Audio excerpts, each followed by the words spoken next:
7 o'clock. Good evening, everybody. I'd like to call to order the Thursday, November 7th, 2024 Londonderry Utilities Committee meeting. And we'll kick off the meeting by pledging our allegiance to the flag. I pledge allegiance I pledge allegiance to the flag of the United States of America and to the republic for which it stands, one nation, under God, indivisible, with liberty and justice for all.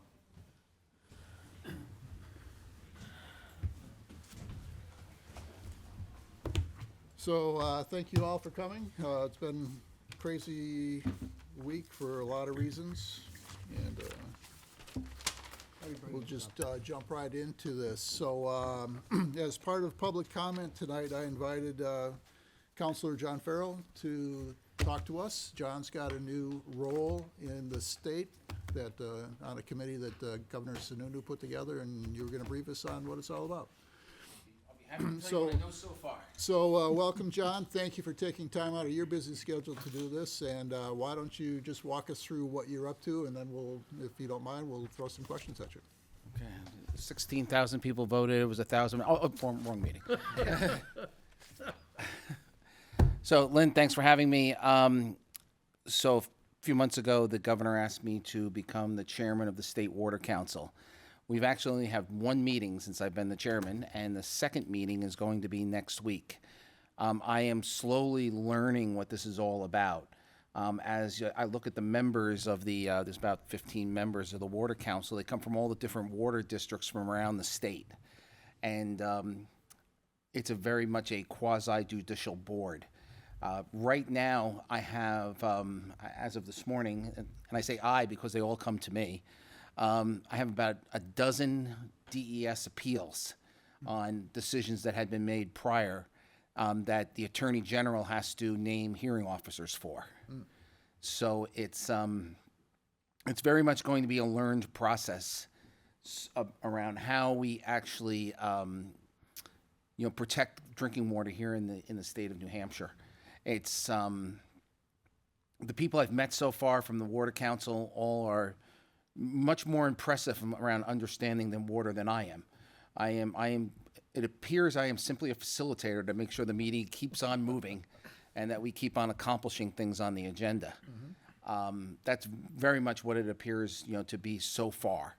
I'm sure I'm going to get much more greater understanding of what the authority is of the Water Council, how it can actually help Londonderry, with me gaining this knowledge, but I'm still sort of a newbie. Funny anecdotal story to it is that, and became completely unknown to me, is you have to go up and go through a security check. So you go through a security check, I go into the security officer, and there's patches of all these police departments all over the country. Turns out this guy's a retired New York City police officer. There was one patch missing, the one from Londonderry. So I'll be bringing that with me. The other thing that I found odd about the entire thing is I now have state identification, and they have access to the building, and I'm not sure what my access exactly is. I haven't tried the badge yet, but apparently I can go anywhere I want in the building. So I'm not sure what that means either. But they share that building with Health and Human Services, and DES is in the same building. And I've spoken to the commissioner a couple of different times, and really just honestly getting my feet wet. So No pun intended? that was very well played, Mike. And just starting to understand. But what I have been told is that just from our first meeting is that they appreciate the fact that someone who has an understanding of how things work at the local level is actually now involved. So we'll see how that goes. Can I answer any questions? Well, I'll just start off by saying, it's great to have you representing. I know you're not representing Londonderry.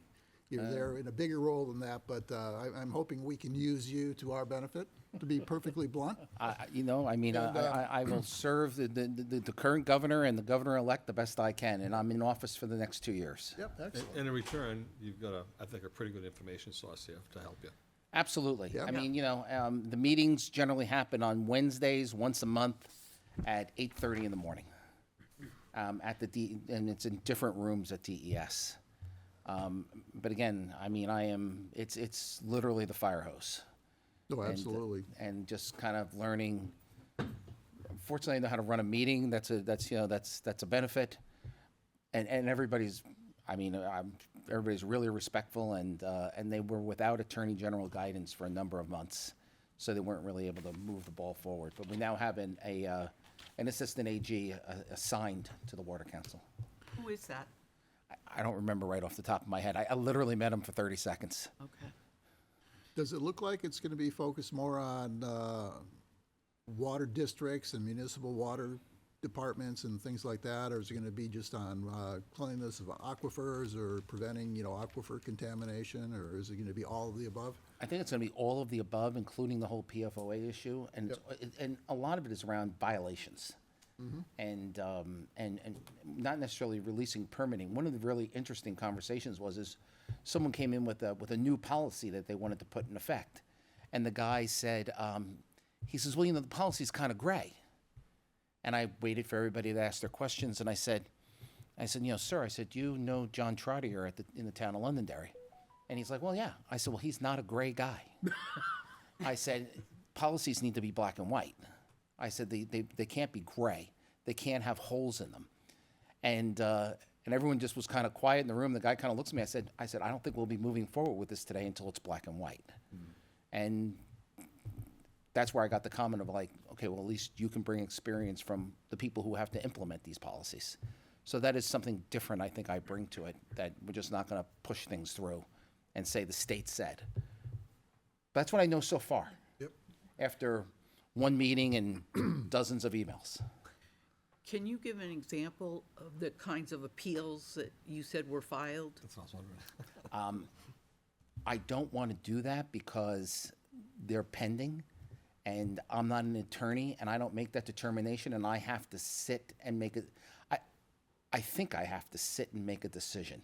So I prefer to wait until they're explained to me versus just based on my reading of them, because they have not been presented or explained to me.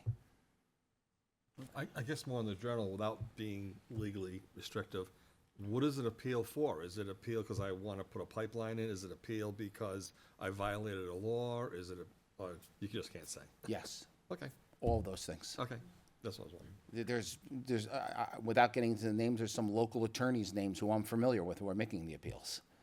So as I'm learning this role, I want to be really careful what I say. Are they open meetings? Yes, they're open to the public. John, can you tell us anything about the history? This is not a new creature, right, the Water Council? As far as I know, it's been in place for dozens of years. I'm just a new creature to it. Yes? Yeah. 3 Gary Drive. I was wondering if perhaps we can designate someone from the town of Londonderry or from the water board here to go to these meetings. I'm happy to put you into, put this committee into touch with the administrative assistant that's assigned to me, and I'm sure she can help you. And they're open to the public, you said that. Yeah, Yeah. of course. They take minutes and everything else. It's not easy. It's not easy to get into the building. You got to get cleared into the building and everything else. Well, I think Martha and I are pretty familiar with Getting into the because building. we do go to the meetings anyway. So Yeah, these meetings are upstairs behind, the card entry doors. I'm sure if somebody asked, I'm sure, they would make accommodations. Okay. Well, if we can get the name of your assistant, that would be good. I'll send that to Lynn. That would be great. thank you. Great. She's on vacation next week, by the way. Okay.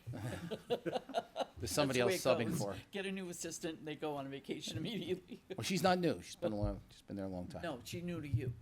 Yeah, everybody's, except for the commissioner, everybody up there is new to me.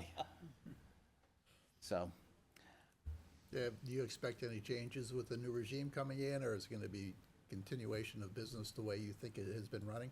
I mean, having known, Governor-elect Ayotte for, over 10 years, I would suspect that she's going to be smart and see what works and wait and make her changes as, as she takes the reins.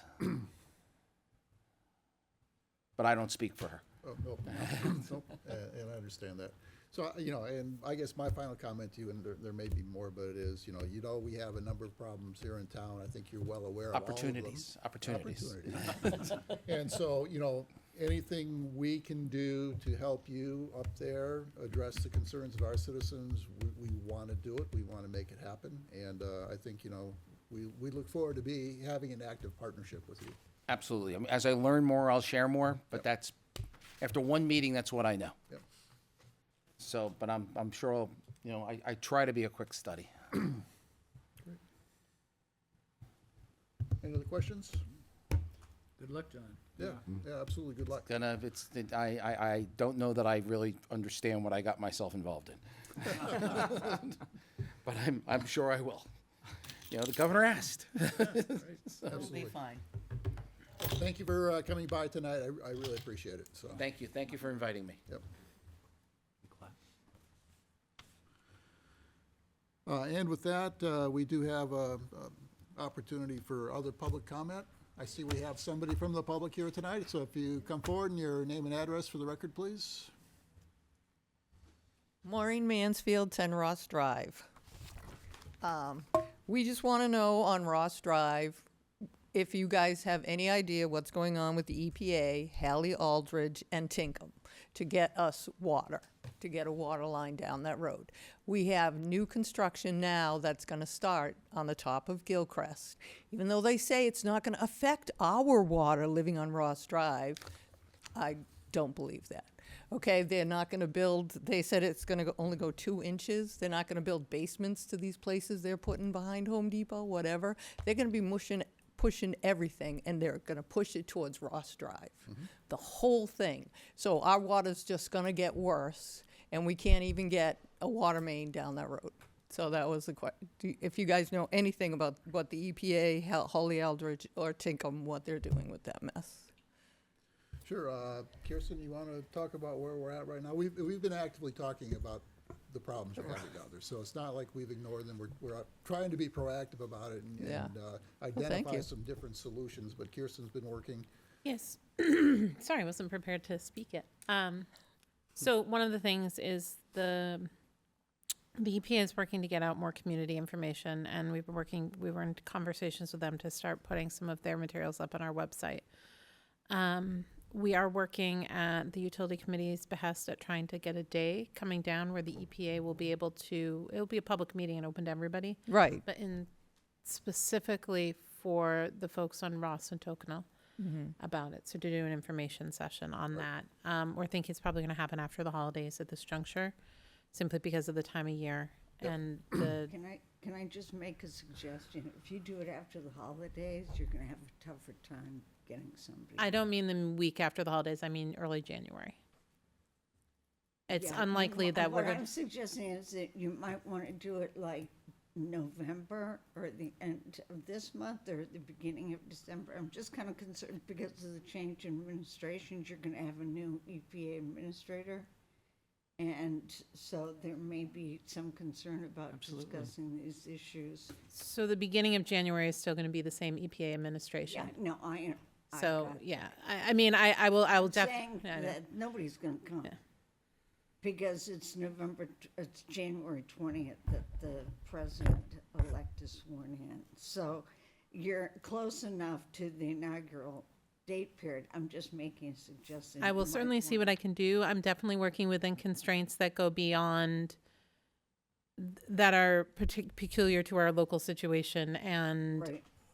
our, our current administrator for that is an administrator and not a director. So I don't know, it's a staff appointee and not a political appointee. So I'm not sure what that will be, but Yeah, we To have that to, point. we have to get their input as to yeah, as to what their when that availability is. works. And then we also have to work within local constraints of currently, where our resources lay with budget season right now as well. So that we have a limited amount of resources that we can work with. I'd be happy to try and explore an earlier date if I can, but realistically, we also want to give the people on Ross and Tocquenille enough time to fit it into their schedules as well, so they can plan to attend. And so if I put something on, even if I could work something out for 2 weeks from now, is that enough time for the people there to make it a priority? So that's I think so. I would send flyers to every house on those 2 roads. My other question is there a phone number that I can give to these people that they can call the EPA and say, why are you dragging your feet? Why can't we get this done? Public information. Public information, just, I didn't know if That's a you, question for, that's a question. as- for- if I- there was a so I specific guess- phone number. And I don't have the document in front of me, but there is what's the document called that we just Yeah, there got? was The public, Yeah, public report that the communication. EPA put out toward the end of September. Okay, They so I put- got that. Yeah, too. you have that. And is there a phone, there's no phone I- number in that? Well, there's got to be a, Well, it there's, could be a press release. there's you're information talking about. on that for the EPA, New Hampshire Department of Environmental Services, and you certainly, you can find a number if you go on, Yeah, I'll find you know what I it. mean? We were just asking to see, Yeah. some of us got together on Ross and Tocquenille and had our own little meeting. Yes. And one of the questions was, is there a number we could directly call to get the ball moving faster? I actually wrote an email directly to the To Ken. person at the EPA who was on that Letter. report that we all read. And I got a response today from a gentleman, and he explained to me that they will come out with a more sort of definitive report with possible ways to fix the problems there. And so I wrote back to him, I highlighted that paragraph where he talked about all the things that are supposed to happen. And I underlined all the things, and I said, could you please respond to me, back to me with a timeline on when these things are gonna happen? So as soon as I get that information, I'll be happy to share that information with you. Thank you. Anything. All right, that's, So, Just a note, I did pull up the community involvement plan. There is a phone number in it for ongoing communications for Aaron Shaheen, who is their community involvement coordinator. I've spoken with him. His phone number and his email are on page 14 of the Tinkham Garage Site Community Involvement Plan. thank you. And then it says that if you can contact him and you can sign up for an ongoing email list from them. So that's the fastest way to get the Get the- EPA direct ones. Okay, thank you. and I had asked Pennachuck Water Works for a budgetary estimate on what it would cost to put a water line through your neighborhood and to hook up the houses. And I received that today, and, it's not a small number, it's about $3 million is what it would cost to do that, but at least that gives us an idea on what the scope of the project would be. Because a lot of it's gonna be, who's gonna pay for what? Right. Right. And hopefully Tinkham's going to pay for some of it. Hopefully, All they of it. will, but Yeah. with that said, Yeah. if they pay for it in 10 years down the road, that doesn't solve your problem next year. Right, no, and that's it. They're moving, these condos are coming in so fast, it's just crazy. But in my mind, my simplistic mind, most of this revolves around money at this point in time. Right. And so this is, I think, a good starting point too, to know exactly what the scope of the problem or the scope of the solution might be. All right. And, Mr. So- Chair, oh, sorry, may I add one thing? I think that once you, I don't know if you've had the ability to meet or speak to or encounter Cheryl Sprague, the person in charge of the Tinkham site. Yeah, She is, and I mean this, I haven't, my husband has. okay, gotcha. I was gonna say, I mean this with this is a huge compliment. She is a pit bull, so she is doing everything she can. She is very deeply passionate about this, so that, and her energy around it like I said, we have to work around her schedule getting her here, but I think she will be very, very willing. She speaks very quickly, but she'll be very, very willing to answer and discuss all of, and Whatever. alleviate all of your concerns to the best of her ability. But what the chair said does stand true, is that a lot of this does depend strongly on the communication with Tinkham and with what they call the responsible parties, because Yeah. that has a lot of influence over the progression of funding. Who did you say you were talking to, Kirsten? Cheryl Cheryl Sprague. Sprague. Oh, okay. So none of this covers Ross Drive? No, No, I didn't think so. no, that's the High Range Road project schedule. Okay. Well, thank you. I do have a curiosity or a question, comment. So with all the condos coming in, wouldn't that help the cause because they're gonna supply water to those condos, which are very close to you guys? Well, I don't see why they can't just go down Ross Drive. Most of Tokenol is already hooked up, I understand. Right. But, I didn't know that. yeah, most of it is. But people are still receiving bottled water. Cases, we get cases and cases of bottled water. But, I mean, why can't we just, if they're gonna do it, it's right there. You come down 2 houses and there's Ross Drive. Yeah. Right. I mean, it should be in some consideration. with that. Exactly. That's what I thought. Exactly. Yeah, we thought that too. But Maureen, are you getting bottled water at your house? no, because we stopped testing. They put the well they put the 2 wells in at the top of the street and then the one on our property. Well, excuse me, the town's properties, at 10 Ross.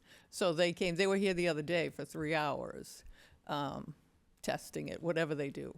At least I know they're testing it, so. Taking samples. Yeah, water yeah, samples. right, yeah, they're taking samples from the 2 or 3 that they put behind where those condos are going in, and then the one on the end of our driveway. So, On their property? well, it's like on the easement there, between the street and our land. They put, Yeah. It's neutral property. right, yeah, Town Where right they away? put the well that they test, Right. that's near their house. A but- monitoring well. Yeah. yeah, yeah. Yeah, it's right there. There's my driveway and there's the well cap.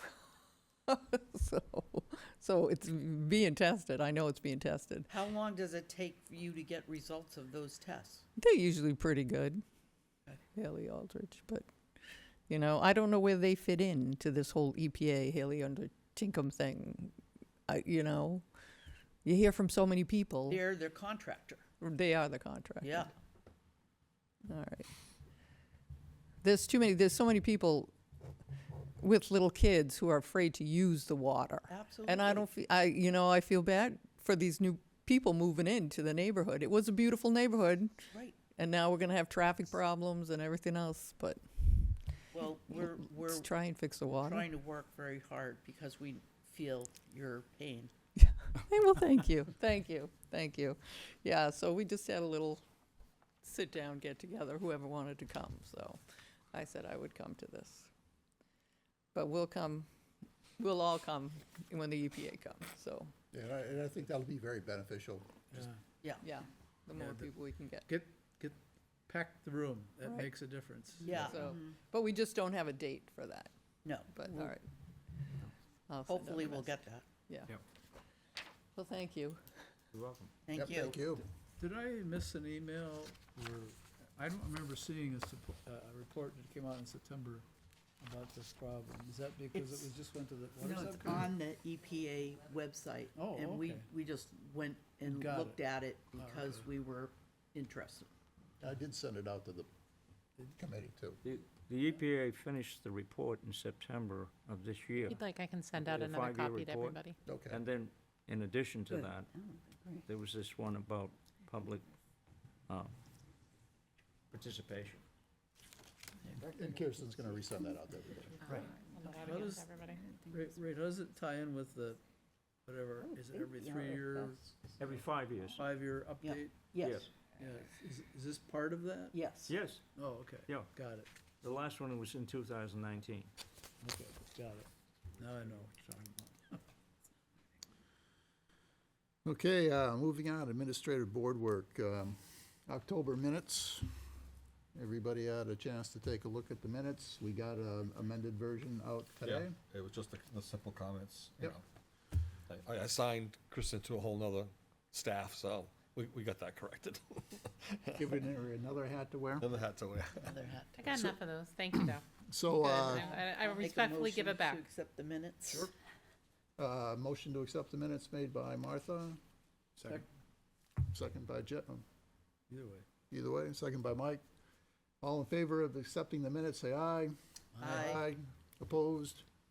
Minutes are accepted, so. Sorry, I was late with the mail, but I actually took a vacation and I didn't have an email for a week. Oh, that's- Came home to 525 new email messages.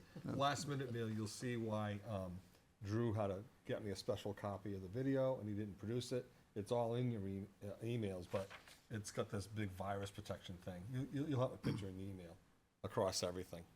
So that's why he couldn't publish it. So half of you behind the little not an antivirus thing.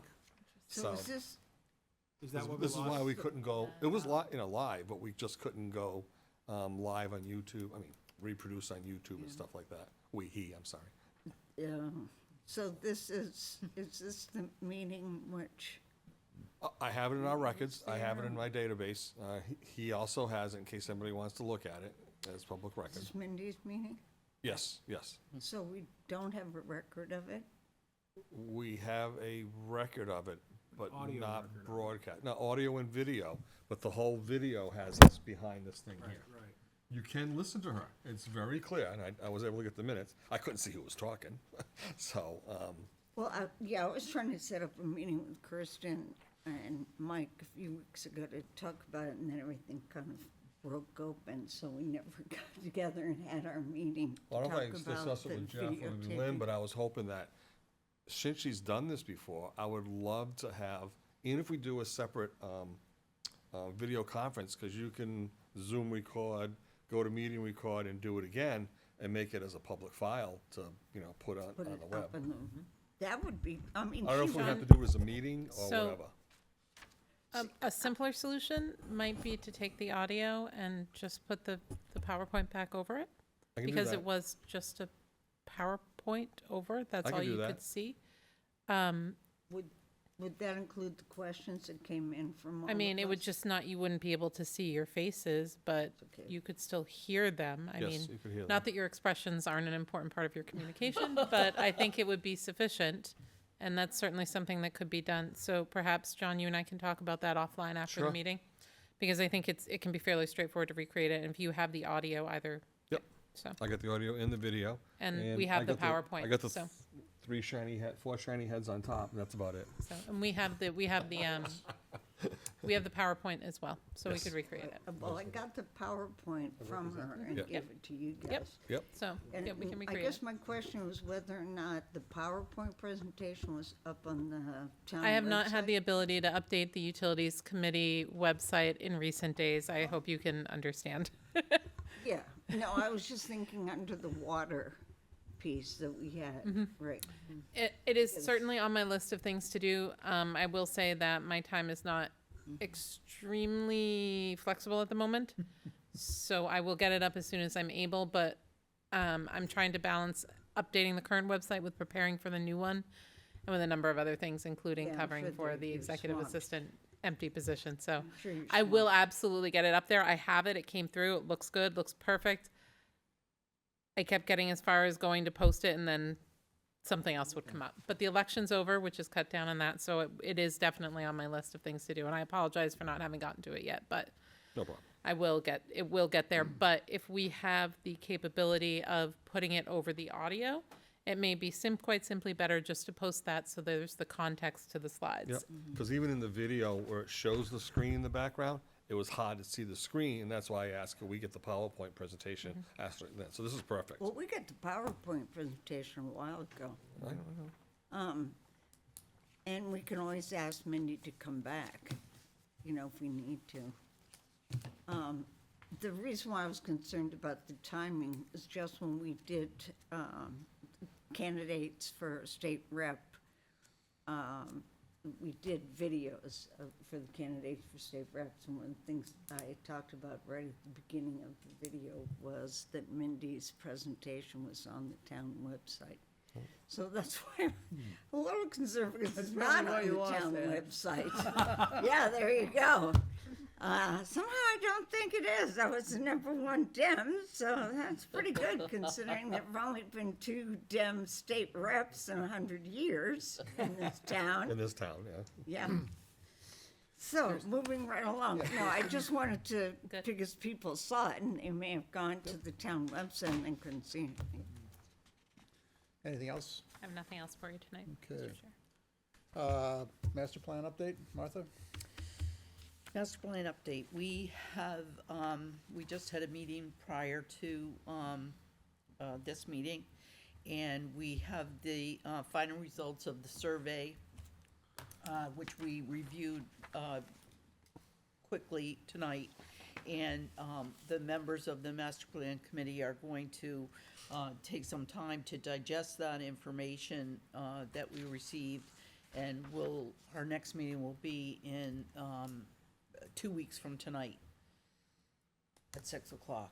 So at that point, we'll have a more in-depth conversation of where we'll go with the information that we have. Our initial impression was that there was some, sort of contradicting information in there that we'll have to flush out in our focus groups going forward. Nope, perfectly said. I got a question. One of the things that came up last week, we were showing the different growth rates and, what are the high, middle, low cases for growth going forward? Is there any discussion on that, or do we have any feedback on that? or- We did not have any in-depth conversation on that. We talked about, that seemed to be, if you're talking about growth of like development and stuff. Population. Yeah, are we I gonna think grow you it would- like, are in 10 or 20 or 30 years, are we gonna be a 50,000 person city or a 100,000 person city or a 20,000 person? I mean, probably 50-ish, Yeah, but, well, we did not Okay. get into that. okay, that's fine. Yeah, I think that's down the road. Right now, we're just doing Absolutely data understand. collection from the community Yeah, to see what absolutely they're looking understand.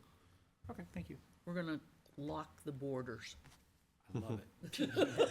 Build a wall around Derry. Actually, they did say tonight that they were gonna post the raw data up on the master plan website. Oh, if you nice. wanna peek at the raw data. That'd be interesting, yeah. I thought she said she was gonna hold off on that. That was on that, what we. The what we analysis. had, Oh. The interpretation. She Oh, was gonna oh. put- So everybody could see their own comments and things like that. Oh, okay. Don't jump for joy over that. I think you're gonna have comments all over the board, but. Right. There'll be a lot of work to put. Is it When all was our like- last, when was our last town census, or what, does anybody know what the population is? Weekly changing, but, anybody know? There's a census every 10 years. Right. Which is, part of it. Yeah. And then every year, if I'm second, the New Hampshire Department of, whatever it used to be called planning, but now, what is it? Economic development. Yeah, Economic Development and Strategic Planning, and Yep. something like that. They put out an update to the census. In fact, it just came out within the last few months. So it's their best guess, starting with the census baseline and what they know about building permits and, schools and everything else. Their guess at what the population estimate would be. So every year you have a fairly good, reliable estimate. Not that they get it right every time, but Do you remember what the number was? I'm just kinda I want to curious. say it's around 28,000. Well, 2020, according to Wikipedia, it's 25,826, so, If the number Probably- this year was, I believe, the estimate this year was slightly over 27,000. 27. Right. nice. And I think they have some projected It's more than build-out that. numbers, and I Like think the 32. projected build-out number is roughly I was thinking 32. 33,000. In how many years? Like 10 years? However many. That's the most that the town can sustain, based on the process of development right now and how much land is I think we should go down available. to 15. No. It's probably gone up now. You want to subsidize that through your taxes. Nope. And that's the contradictory nature of the data that we're seeing. People want a lot of different things, but then they also don't want to pay taxes, so. I think that's gonna be the challenge, is interpreting the data and coming up with some policy coming out that, on how to implement the data. Thank you. You're welcome. So, last week, I think it was last week, I put out an updated project monitoring and planning spreadsheet. Got a couple of comments back. I hope everybody's had a chance to take a look at it, and if so, yeah, Kirsten has it behind us. I'm gonna look at this. It's gonna be a constant work in progress, but I'd like to post it on our webpage, under the town webpage for the Utilities Committee. And I think it's important, it's a good record of what we've accomplished. I think it's a good record of what we're working on in case people have questions. So I'm going to ask Kirsten to post it, and if you do have any questions on it, just let me know and we'll update it appropriately. Lynn, One did question you to say you send it to everybody on the committee? Yeah. Yeah, This I week, didn't or receive the it. today? That's Oh, the no, I think it email? was last week. Yeah, I think I saw it. It's an attachment Yep. to the email. So you have to, when you open the email, you have to click on the attachment to open it up to see this. It was October 14th it was sent. I'll send it to you, right? And then what about keeping it up to date, Lynn? Is there, you want to just work through you, or? Work through me, that works for the time being. I'll look at it as the chairman's file, and so I don't mind updating it. And as it gets updated, I'll just send out a note saying it's been updated, and if people want to go look at it, then it'll be up to you to go look at it, once we have the link established on the webpage. I think that the two items called support master plan, we could probably do a little better than just saying in process. I mean, just to let people know, you know, I know that Jeff's got a lot done on the water plan. And, you know, we can say a little bit about the block grant for the electric side. So I'd appreciate some language from anybody who wants to update that. All right, I'll try to do that for Yep. the electric. Yep, and I want to keep it Energy. high level, so Yeah. I don't want to get into a lot of Yeah, detail. like this. Yeah, exactly. This is great. But I think it's important, I think it's important to, you know, take credit for what we've been doing. And that's what I look at this is doing more than anything else. It's just saying, you know, I think we've been an effective committee for the past almost 2 years, and I think we, you know, Do we have any This is recognition estimates of that. on savings from the power buying program? nothing yet. We'll talk a little bit about that. Yeah, that'd be good to post when we have it. Yeah, take a victory lap, if we can. Yeah, exactly. So I'm going to ask Kirsten to post this, Kirsten, and then I will take any edits as they come, and we'll just update it periodically as it And looks much like they with need to. John, if we can have a conversation later about the format on the website, I have some ideas that might make it easier to keep it updated, so, and perhaps link to documents and the latest info Absolutely. to the point, to Mike's point about more work being done in more detail, so maybe you and I can talk offline tomorrow. Sure. Thank you. Kristen, to store these documents, I presume it's in an Office application, not a Google app? So, in other words, I don't want to lose formatting.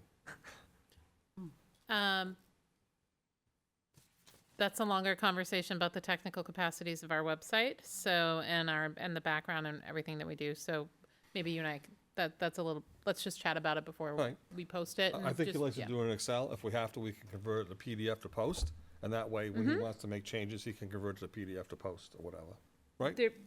There's a number of options that I'd like to do the way that's, like I said, I'd like to just maybe walk through this about the technical table versus attachment Okay. versus upload, because there's different ways that our current Drupal site works, and then there's different ways that the next site will do, so I'm trying to prepare, trying to upload it on this site with the anticipation of having the smoothest transition to the next site, particularly for our migration team, so. Yep. Makes sense. Okay, moving on to subcommittee discussions. So we'll start with the Energy Subcommittee. We haven't had a meeting in a little while, but there's activity happening with the Community Choice Power Aggregation Program.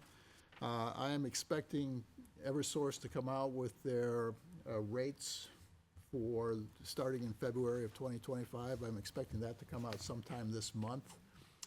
And that'll give us a good idea on where we're going to go with our program, going forward. I do have Stuart Ormsby and Bart Fromuth coming in to talk to us next month. And I think at that point in time, we'll know where we're going to go with the program. We'll have to put together some next steps. Obviously, we have to get the town council to approve going forward. The town council is going to be the ultimate authority approving the program.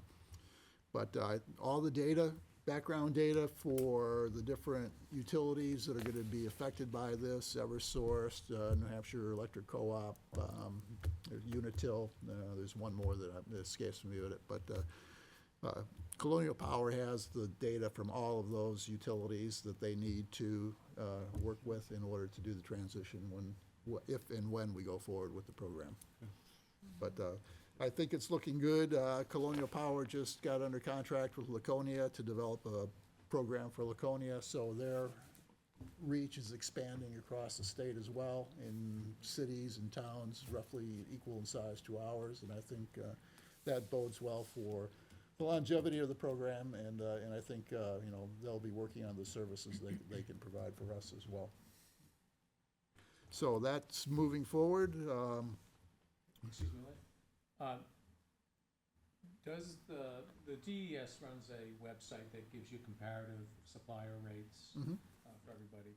And there are now listing other community aggregation pricing on that you can kind of look at. Is that an indicator of where we think we're going to be if and when we offer our program up? Because those programs do still seem to be a peg below what Eversource and some of the other options are out there. When you say a peg below, you mean a little bit? A little bit cheaper. A little bit cheaper. Yeah. I haven't looked at that, John, so I can't comment on that, but I would expect that we would see our program there as well. It's actually, I only had to look recently because my contract was running out and I had to re-up. So it's an interesting read if you want to take your time. It's a much longer read than it used to be because of all the different aggregation programs that are out there now. So, but it'll give you a sense for, frankly, what everybody else is paying for this, and it's a pretty good resource. I think it might be worthwhile for everybody to look through before we have them come in in December to talk to us. It's on the website for, If you, I do it by Google all the time. I don't know the website, but I believe the lookup was New Hampshire Comparative Electric Supplier Rates or something is Okay. what I Googled. And then look for one that looks official DES rather than some of the advertising ones. DES or DOE? He- DOE, should be Department of- DOE, I'm sorry. Department of Department of Energy. Yeah. Sorry. And just jumping around a little bit on the agenda, so next month, we're also going to have a representative come up from New Hampshire Department of Energy to talk to us about the New Hampshire 10-year energy strategy. And I've spoken with him on the phone. I told him where we're at with a couple of things we've been working on, the community power aggregation project, looking at potential solar. And he's interested to talk to us. I think he's excited to come and talk to us, and I think it's going to be a good presentation from him. And I'm also looking at, being able to leverage his presentation to the master plan when we start looking at our energy strategy, that we want to put forth in the master plan. Who did you say that was? Josh Elliott. Oh, okay. So he'll be up here for the December meeting as well. So we'll have an energy-focused December meeting. He's with the Attorney General's office. I think he does a couple things, but he's the DOE, he's the Yeah, community well, outreach person he's for a- DOE. Yeah, he's also with the New Hampshire Department of Environmental Services. He's not a member, but he Your goes to the liaison. meetings. Yeah. Yeah, I think he's with the Attorney General's office. So we'll have an energy-focused meeting in December. Good. Thank you. Jeff and I, so moving on to potential solar projects, Jeff and I had a meeting with the airport and with Revision Energy. Jeff, you want to talk about what we, Is this a recent meeting, or is this the A week one that was ago. back? week ago? A week Oh, ago. This is recent. Yeah, it was on Harvey Road. Harvey Road? Yeah. On Harvey Road, if you're driving towards the airport, on the right-hand side, there's that big open field with the rocks on it, and there's a bunch of big rocks blocking you to get in the field. It's my rock symbol. But it was really nice. They think they can get about 1 full megawatt of power in there. They have a little map, which is a preliminary map when they get of where they're gonna put the solar panels, and it's in big lines. Apparently, there's some environmental easements, there's they call it a rabbit run, or Yeah, a well, there- nature yeah, trail that the they're animals abs- yeah. use going through there. Yeah, There's some habitat issues Yes, there. yeah, habitat issues, they're very considerate of. good. And what's nice is they only have to do one foundation, because the way they're installing the solar panels, it's just a drill down instead of a big concrete pad. And the airport really likes, so they currently really like solar, you know, all the details need to be worked out, but it's a low or a low elevation, Profile. low profile. They need to figure out exactly what tilt they can use on the solar panels so they don't have a glare on the airplanes, but that's a solved problem. The Sandia National Labs has some program they developed for that. According to the airport manager, they're very, very excited. Their final question was, how do we move forward? What's next steps? So very eager to move forward. How Londonderry will participate is a formative question, I think is the way to say that. I think it's the best way to say it. Regardless, there's, you know, several $1 million new property taxes, or that will be taxed, several $1 million of construction that will be taxed from what's currently just a vacant lot, and apparently has been vacant for 10 years, No, if it's not been vacant for forever, I guess. forever. Yeah. So that's, you know, and what's nice about the solar being there, you know, in addition to the, you know, good green energy, it's property taxes that don't have a lot of bodies coming in and out, and it doesn't add to traffic, and it's very low infrastructure impact revenue for the city. Yep. So the airport really likes it, the Revision Energy really likes it, but it was just the first date for these guys. Yep, So- and, you know, like That- Jeff is saying too, we're really trying to figure out what Londonderry's role, if any, is going to be in this going forward. Yeah. It's really gonna be a relationship between Revision and the airport, Yeah, that's what it Yeah. sounds like. yeah. But, I was happy with the results of the sidewalk we did up there. It's- Where is it exactly? You know the top of the hill on Harvey Road, Harvey, Heading north. heading north toward the airport? Kirsten, can you put a map on the, yeah. Yeah, What a novel idea. we walked up to the top of the hill, it was a beautiful day. Oh, it's gorgeous. And you could see all the mountains over in the western part of the state. It was just gorgeous up there. Did you have any discussions on off-taking? So, Yeah. we had discussions, Yeah. and I There- think that's gonna be one of the next steps, is we have to understand that. By off-taking, you're referring to whether or not Londonderry would receive any of the Yeah. megawatts? Or Okay, make, assume a come south. commitment to, right, that's what's gonna be my question. South, How much of the we're almost energy there. come is south. this for the airport? Like what So percentage? here's Harvey Road. So that's what has to be really developed, so, Okay, Who's getting what, it sounds like? what's that? Who's getting what? Right here. Yeah. This one right here, this cleared parcel. Okay. So right here is the top of the hill. This is all rock. This is beautiful back here. It's just gorgeous back here. yeah, can't see it from the road. Oh, did I touch? Oh, sorry. Nope, Yeah. I did that. Oh, yeah, So when you're driving up, yeah. I Yeah, noticed so that. it's just Okay. beautiful. Yeah. They talked about maybe buying an additional piece of land to make it bigger, but that's just, you know, sort of brainstorming in the room or in the meeting. so that is in the town of Londonderry, who owns the property? The property is owned by the airport. So it's owned by Manchester. Yes. The airport. So the benefit to Londonderry? At Right least now- property taxes. Yeah, as a minimum property taxes. At a minimum, property taxes, there's some benefit with solar, there's some programs, depending on if a government entity does the offtake, so there may, and again, this is all, the details need to be worked out, but there may be benefit to have the airport or the town, not the citizens of the town, but the actual town government to take some of the offtake. I think that's a great idea, but the specifics of how that works and what the economics pencil out at, I'm sure the developers have lawyers that are, that's their career. Yep. You know, the people that spend a lifetime, not a lifetime, but, you know, that's what they do. Yeah, I'm just thinking, the airport has considerable electric needs, Sure. and I would think they would be interested in using a lot of that. Yeah, I think that's their goal. Yeah. yeah. Yeah.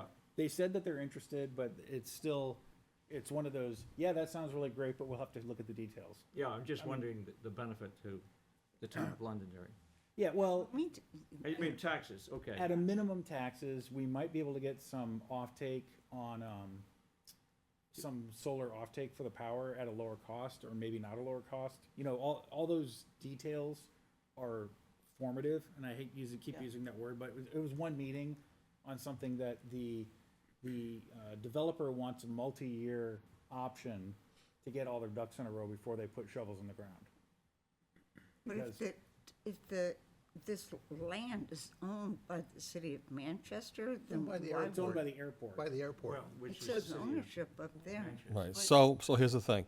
In the 80s, the town voted to give the Londonderry piece of the airport ownership to control to Manchester. Oh, okay. However, the We still properties, own it. we still own pieces, and that was something for the developers and the tax people to work out, who would get the revenue, who would get the tax. Couldn't all- figure out That's- why that's happened to be- Londonderry would get taxed if we don't. Because that's in Londonderry. We get all the revenue for all the cars that are parked over there in those parking lots. That all comes to Londonderry.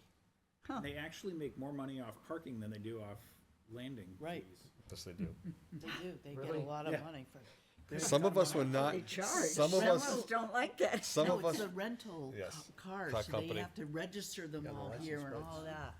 some of us were very vocal at that board meeting about not doing this, but it happened. Gotcha. Long time ago.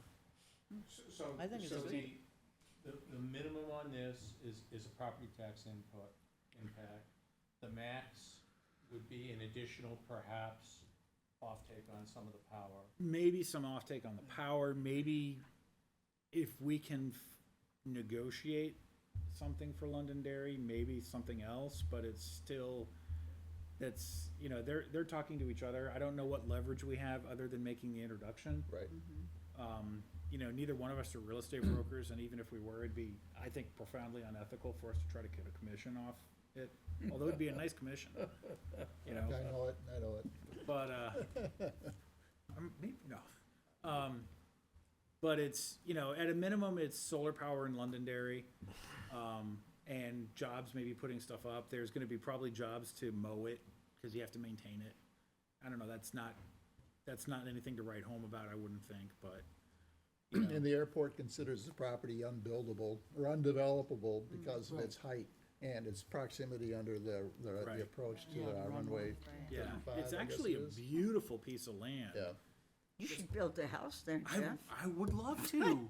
Yeah. Okay, have okay. that plane above The the planes are about 200 feet above your house. Right, that's right. You would be would getting not that. want it. You'd be getting that. No, I wouldn't, but it's just, I mean, the view is gorgeous and it's Yeah. open. And it was just a nice day. Yeah, and it was a nice day. Yeah. You're describing the type of foundation, the type of panels.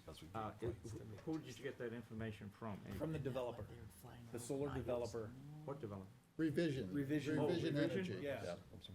She was she was not the engineer, she was the project manager. But she's saying the only It's not as pad bad that they need to as- put in is for the transformers and stuff. What's the? So is Revision moving forward with this?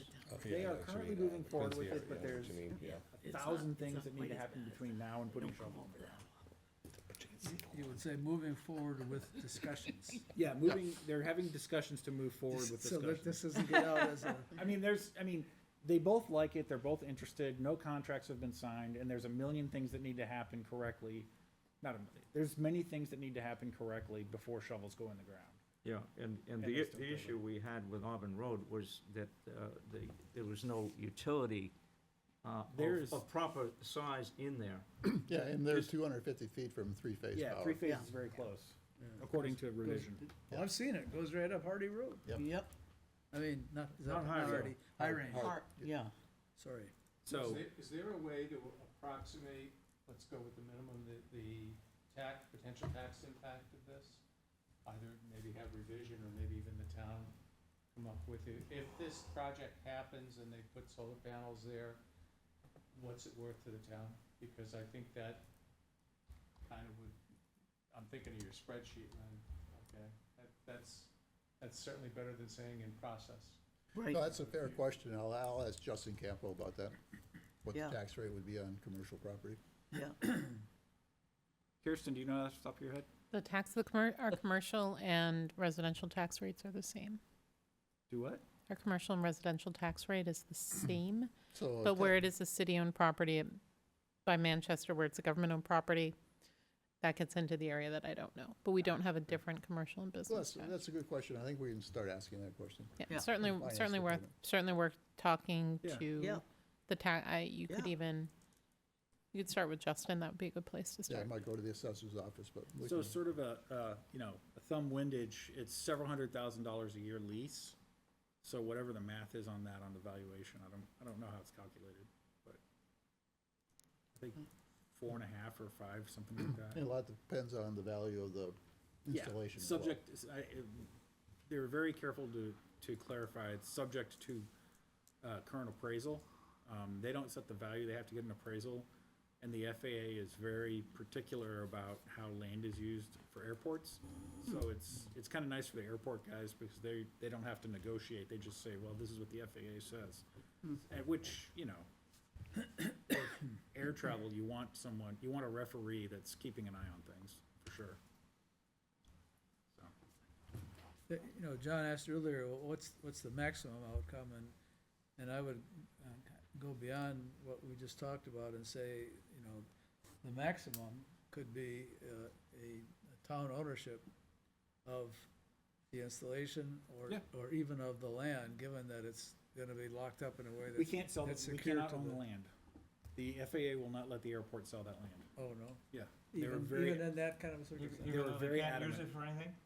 Nope, they're very adamant that they cannot sell the land. They can do a 75-year lease, but they cannot sell the land. Yep. That was But very, but the town could still be an entrepreneur in that sense, like, we could be Yeah, one of the lessees. yeah, if, and I don't want, I don't want to put ideas in people's head that people come back and say, Jeff, you said this. But if the negotiations go in such a way that it makes sense for the town to make an investment and the programs are set up to where, Londonderry can put in $1 million and then get a $200,000 a year dividend. If that is possible, that would absolutely be a benefit. I don't even know if it's possible, and I don't want to Yeah, make people we're- think that I'm saying that it is possible.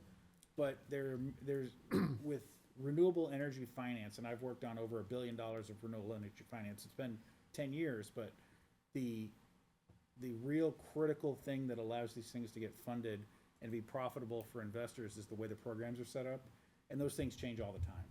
And the way the programs are set up now, I haven't looked at this stuff in a long, long time. Yep. So, Is there any talk of battery storage associated with this project? none in the room that we were there. However, there's, there might be room for it. We didn't talk about it. Yeah, that's the right answer. We did not talk about it. I don't mean to, be speculating or anything like that. All I'm saying is that we don't want to limit ourselves. We should be open to all possibilities. Mhm. And that's all. No, I agree. Some valid questions to ask, and Yeah, yeah. I think all we do is ask the questions. Yeah. So, we'll learn more as it goes, and as I said earlier, the Revision Energy, they want a 5-year 5-year window to get through all the permissions and building permits and planning and engineering, and work with the Department of Energy and Department of Natural Affairs to get all the habitat figured out. So this is not gonna happen in the short term. No. So. Yeah, it's a 3-year project, so, at least. Absolutely, yeah. So, but we'll keep everyone posted.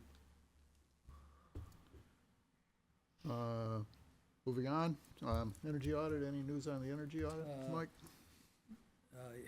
Good news and bad news. So, you might recall our last meeting, we decided that the first step would be to talk to New Hampshire Saves. So the good news is that Paul has a contact there that in this department from when he worked at Eversource. The bad news is Paul's not here tonight, and I don't know what he's learned, so I'm gonna have to defer till the next meeting on that one. The other piece of bad news, I guess, is I still have heard nothing from the energy and efficiency block grant program. So, which just reinforces, I think, the fact that we just want to press forward on our energy efficiency audits. And unfortunately, I just don't have any progress to report. Hopefully, but I'll get with Paul and, you know, hopefully that's something next week. Okay. Moving on to water. Kirsten? So I'm put together a little water report. We did a little bit of this last week, and if people like it, we'll keep doing it, and if not, I sent this to my team about 4 hours ago. I was gonna say, Which- we sent that? Yeah, I sent this about 4 hours ago, which next month, if we do it, I'll send it 48 hours Is this ahead of my time. copy? Yes, ma'am. So, Your copy? Oh, all right, so this is just pictures from Londonderry. These are immediate concerns. We're sort of thinking about things in, you know, immediate, short-term, long-term. Immediate concerns. These are what's going on today with water, and this is from John Ferreira has put this together for us. I did a little bit of editing, but this is John's. Oh, sorry. This is John's work. These are the projects that are going on right now. John, correct? From Pennachuck. And I hope to update it next week. They were all busy on projects while I was going on vacation, so. That's fine. That's fine. It's all right, gotta get updated. So there were some discussions about, is this the right level of detail? Is this the right level of content? I want to make sure that we're not managing their business for them. It's just to keep an eye on what's going on. So if people have questions, we know what's going on. And there's some more information to get down at the bottom. So this is what's going on immediately today in water, at least from Pennachuck. And everybody should have a copy of this. I think we sent it out, or John sent it out last week, or last month. 2 months, yeah. 2 months, yeah. So this is the immediate water, community community outreach. Ann's working on the report, and we're talking about doing the thing with Mindy Messner. yeah. We're thinking before the end of the year. Yeah. And also, I've mentioned this to people before. We're open to other subjects. I think doing the little video outreach, it's kind of fun, and it's an opportunity to get in front of people and have topics that we like to talk about. And for the people in the committee, if there's something that you're really passionate about. I remember you mentioned the recycling. You know, if you're really passionate about recycling and you think there's half an hour of material that we can talk about recycling. Composting would be actually Yeah, that yeah. would be a great topic. Yeah, if you want to do a thing on composting, I mean, this is not a water thing. But we've got a couple people that have done that, and I thought it was quite fun, and I thought it was informative, and it's good to get, you know, little wins for the team. So if you want to do that, we can talk about it offline, and then we can talk about it. So if anybody has any topic that they want to talk about and have like a little video, we can have a utility committee YouTube series. So short term, these are things that are happening, you know, not today and not in the next 6 months, but over the next couple years. Actually, this is for the next year or so. This is the water main extension. Lynn gave this out to everybody. Lynn, thank you very much for getting this from Pennachuck. So this is looking middle of 26 for that line. We drove that line last week. Last week. It's quite a ways. Yeah. Yeah. It's quite a ways. I was shocked at how much we're getting for $10 million. It goes a long, long way. And then there's the second line at the bottom, the old National Road project. Lynn, am I correct in saying that? Not managed by Pennachuck, however, timeline is expected to be similar. Is that correct? That is correct. Okay. Yes. So we should have a lot of construction along those two roads. But hopefully we'll have, you know, a incrementally better water system, not complete, but a better water system in the summer of 26. So that's good. Yeah, Go ahead. I'm just curious, so for folks who are now on bottled water within the consent decree area, Yep. they will be getting water hopefully by the summer of 2026? No. This is for the completion of the water line, which will allow Other water lines to go out in the neighborhood. Main trunk, Right, no okay, distribution, yeah. just the main trunk, Yep. not Right, the. main trunk. Okay. One of the things that I came across canvassing every weekend for the past 2 months, Saturdays and Sundays, 10 hours a day, if anybody wants to know, is that a gentleman I met who's in the consent decree, pretty close to High Range Road, he said, oh yeah, this gentleman said he is getting the bottled water. And I said, well, that's good, that's great, glad you're getting the bottled water. And I said, what did DES say your numbers were? Do you know what your numbers are at your house? And he said 74. 74. His wife had just passed away in January, okay, of lung cancer, which could have easily been exacerbated or not exacerbated by the water or the shower she's taking in her house. But I said, well, you know, can't you get a reverse osmosis system? Can't you go to DES and get a reverse osmosis system put in your house? He said, no, they won't pay for it. And I said, what do you mean they won't pay for it? People who are outside the consent decree can get a reverse osmosis system until we run out of money in the rebates. But, and you're within the consent decree area, and you're telling me that you can't call DES and ask them to come test your water and give you. He wouldn't get it from DES. No, I'm talking about the reimbursement. But he said, Yes. no, he said he would have to put it in by himself.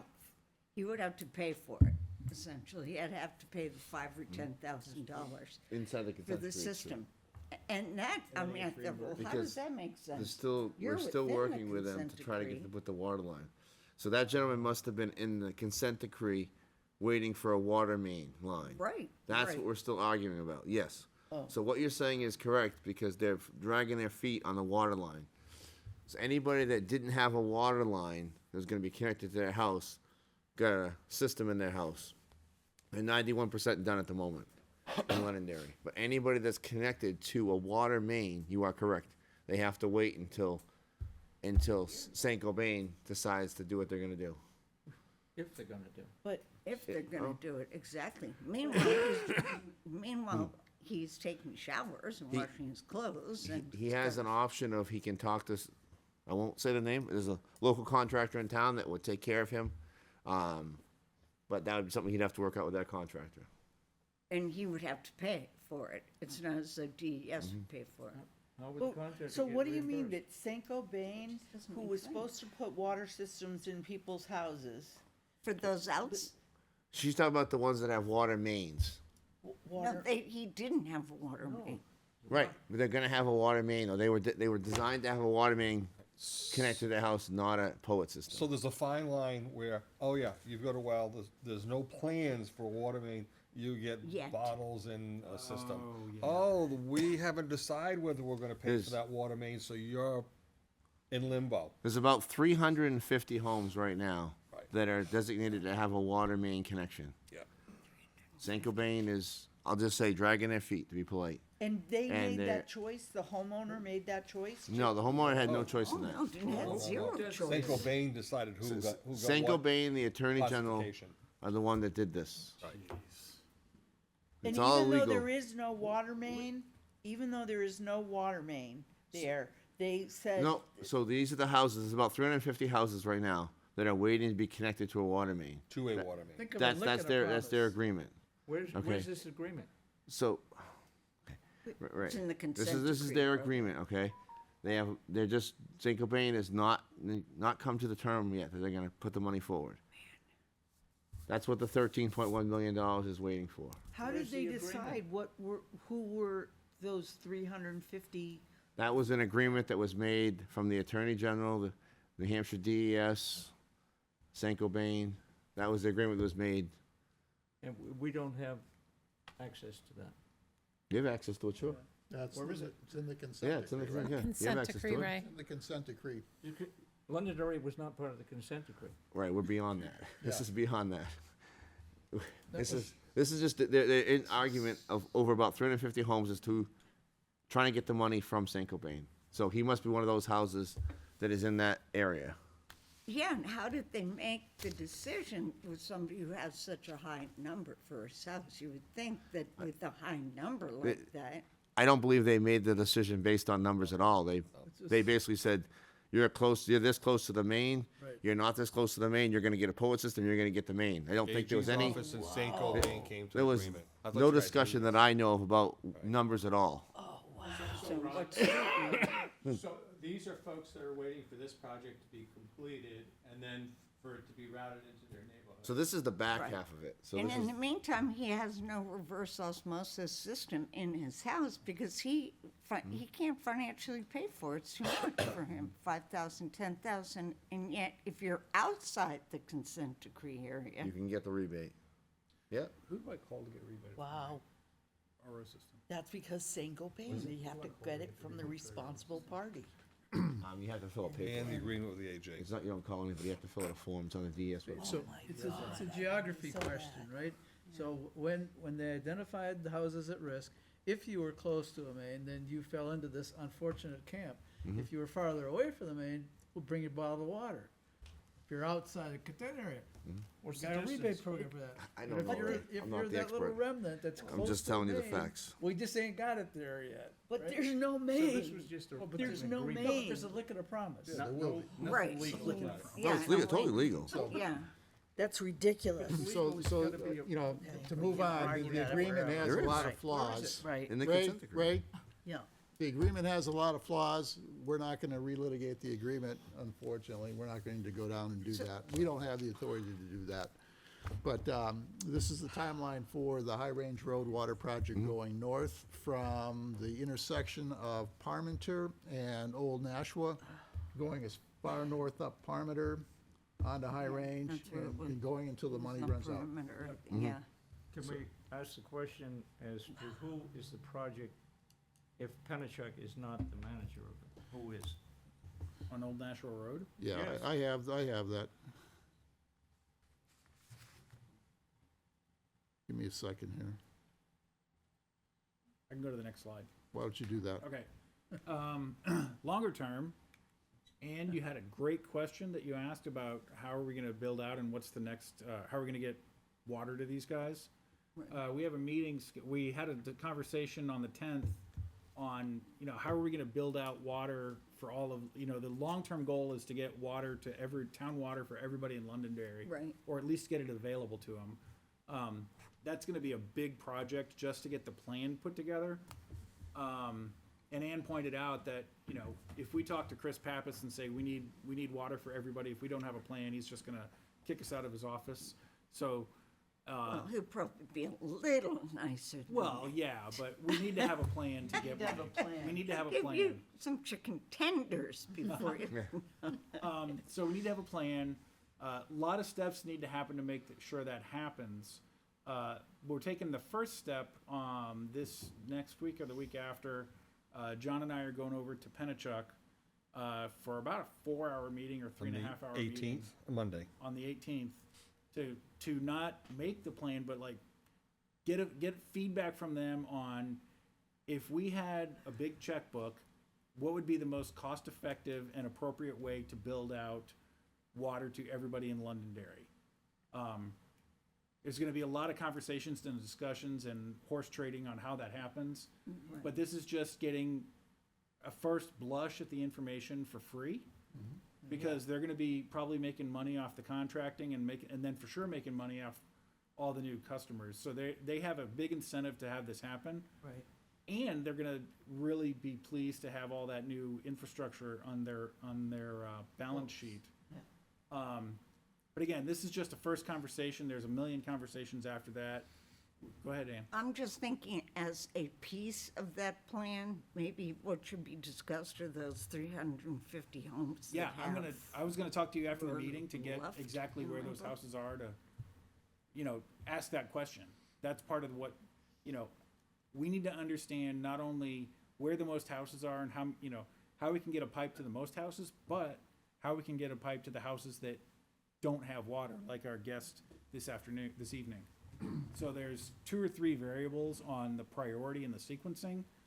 And Well, I happened to bump into Chris and actually told him about that gentleman and said, did you know that you got, I didn't know it was 350 people, but I just talked about the problem of inside the consent decree and outside the consent decree. And I said to him, you know, this guy is dealing with this every single day, day in and day out.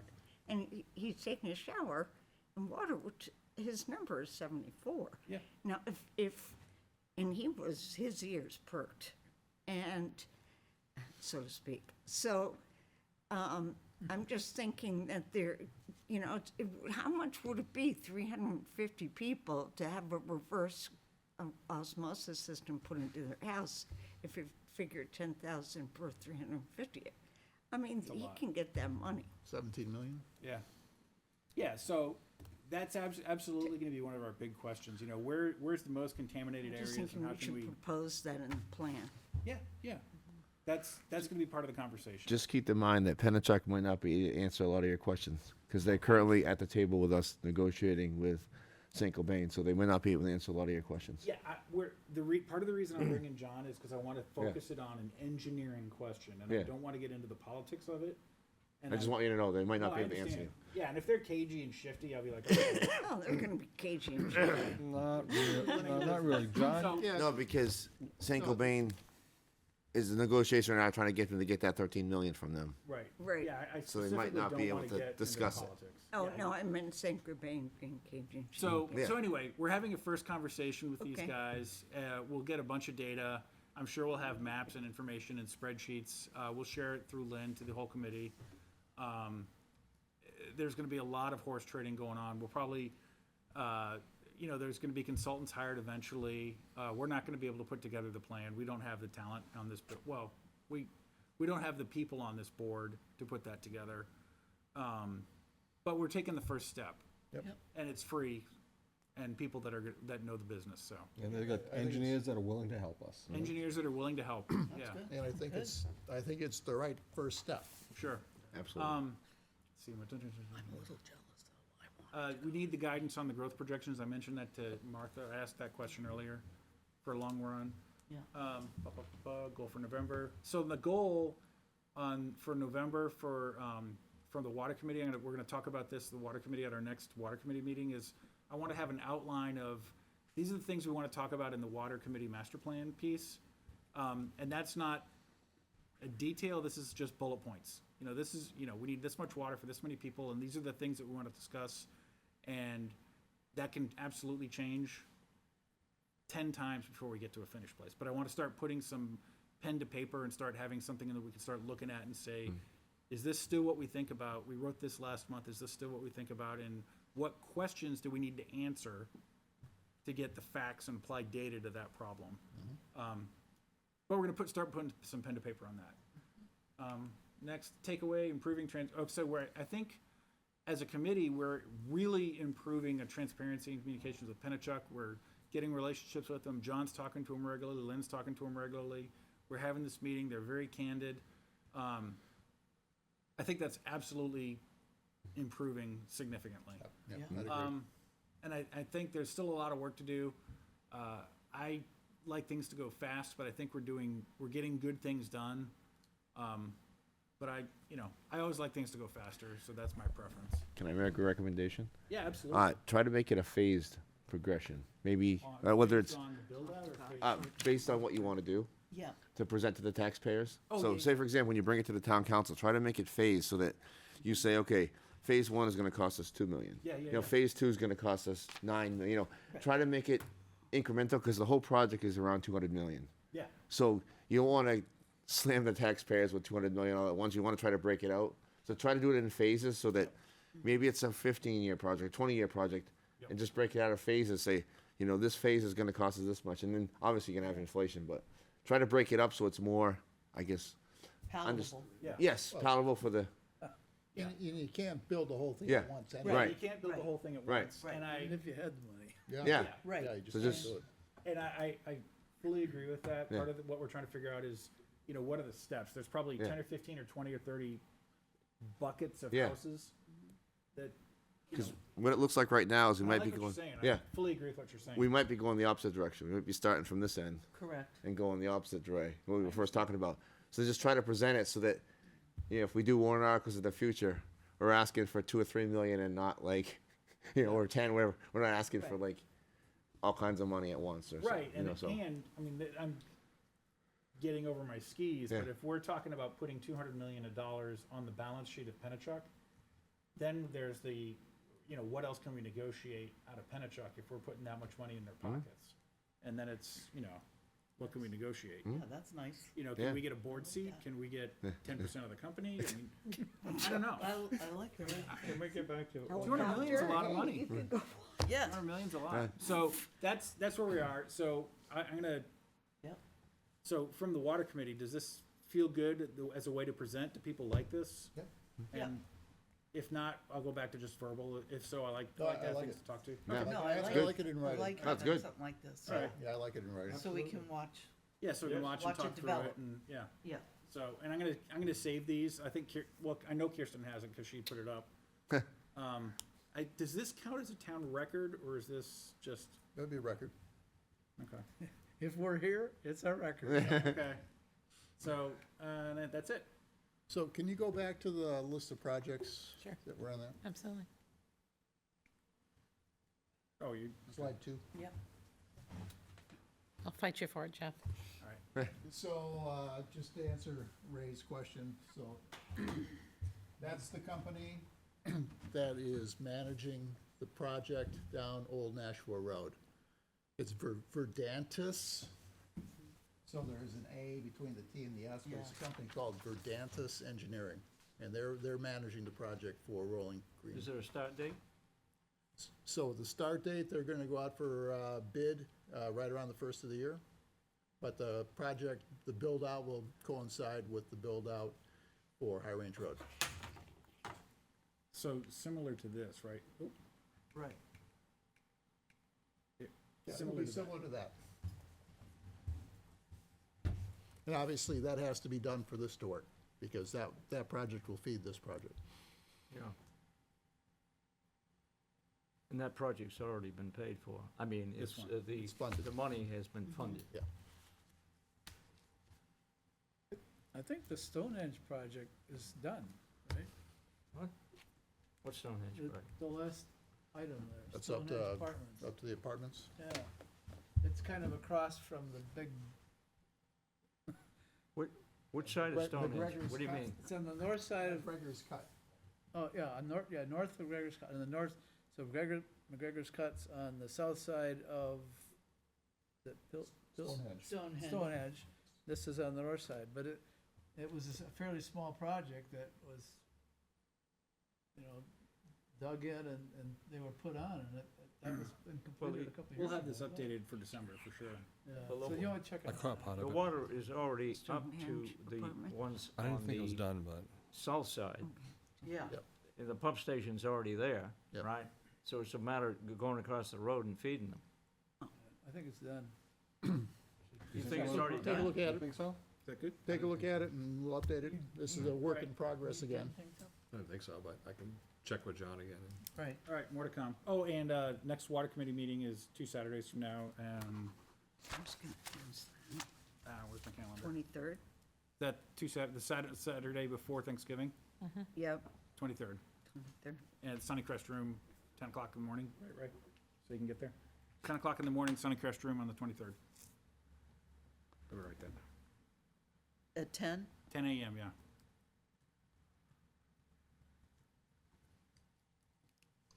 And the next two items on the agenda, I think, were addressed by the presentation that Jeff put together, so we're just gonna move on from those. Anything else on water? I just have to throw out that with our new president-elect, PFAS and PFOA is not a priority. And there was discussion in 2025 report under the environment section, it's a 35-page section, that PFAS and PFOA, that all those activities even could be rolled back. Or it could be rolled forward, because we know he's gonna establish a new committee, No, and this is what he said in the So, 2025. I think there's a lot, I think we can speculate a lot. I just want With to the new say that administration, I've been through and I'm this. scared about a lot of things too, and I just think No, it's I'm gonna not, be up I'm to just us to stating keep it as a moving. fact. It's all- written up in the 2025. sorry, no, I gotta stop that. The 2025 is not his document, please. Yeah, Do this not is- say that. One So, other thing is- though, Okay, so we're gonna move We're on. gonna move on. No, we we're are gonna the move state on. of We New can't deal with it, but We're the we'll, state of New Hampshire, Right. and we are working together here as a community in Right. Londonderry, I think. right, Really well, so I think we need to remember that. right. Yeah. And we can, Oh, I'm and we can use our legislators to I'm not push, saying either way. I'm just saying that this is definitely a possibility, and I just want to throw It's a that out. possibility that And it's a pretty high possibility. well, that's where we use our reps and our people to push the agenda that we need. Yes, We that's need. true. Okay, The good. best of our abilities. That's our ability. Now, Right. one other thing about water. Yep. You had mentioned a while back that there were a lot of pending lawsuits. I don't know if you know, it hit last week, but they did agree to, I gotta find the document, I was looking for it yesterday. I think it's $30 billion for people in the last 15 years that have gotten either uterine cancer, testicular cancer, liver cancer, and they had any level of PFAS in their water. And the lawyers are jumping all over it, so I'll try to find the document. Some of those things are starting to come to fruition, like you said. Monsanto's under and a lot of these things are happening. I'm trying to find out where the money's coming from, besides the federal government, but, so, It could be coming from 3M or DuPont. right, something like that. So, I just happened to see it 2 days ago, and I went, whoa, look at that. So here comes the lawyers, so, Yeah. good, that's good. Okay? Good, thank you. And I think the EPA has $50 billion for the country, and the state of New Hampshire is entitled to a portion of that, Oh, sure. okay? And the EPA has stepped up in that report in September and called out that the general public needs to be involved, just like that lady that stepped up there, which also should include us. Yeah. And I would strongly suggest, which you already did, that should happen in November or December of this year.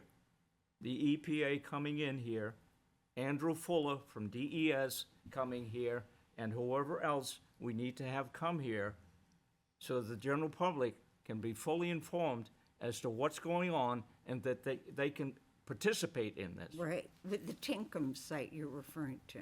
Yeah, I'm talking about the Tinkham site in Right. particular. right. But we also got the Auburn Road site that is leaching out contaminants. And that also, every monitoring well in the town of Londonderry is being monitored. The DES has that. Yeah, The EPA has that. The town of Londonderry has that.